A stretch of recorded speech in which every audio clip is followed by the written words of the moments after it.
I was the first female of my family to leave New Hampshire and embark on a journey that was unlike anything I've ever heard of. I decided I was going to enlist into the Marine Corps.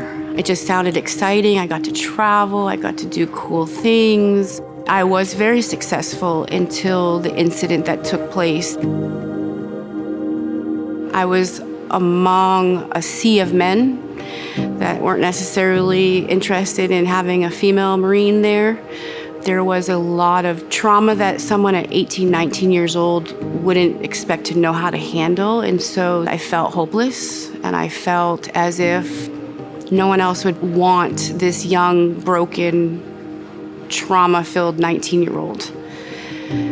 Ended up marrying my military sexual trauma abuser.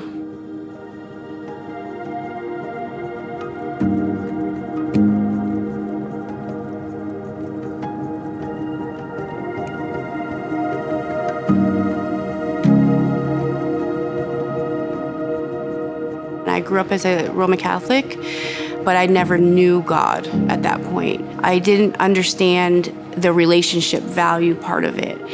I was so happy when I found the church that I did, because it opened my eyes to a whole nother way of worshiping and understanding the dynamics of how we're supposed to walk in the image of Christ.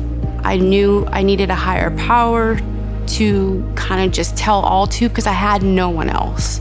And knowing God is the Father of all things, I felt confident in sharing my story with Him, and knowing that it would be okay. That's why.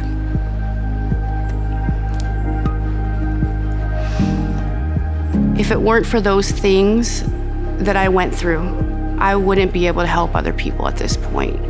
I decided that when the pandemic hit, I was gonna go ahead and take a leap of faith and leave my part-time job and start a nonprofit for all veterans. But as a woman veteran, single mom, and Christ follower, I realized that there's a need here in Montgomery County and throughout the state of Texas for mental health peer supports.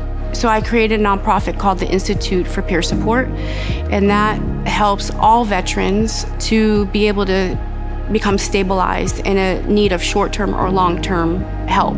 But most importantly, I'm able to pay back how I've grown spiritually, mentally, emotionally, physically to the next veteran and come alongside them. And that to me is how God has shown His blessings, that now I get to pay it forward to the next person.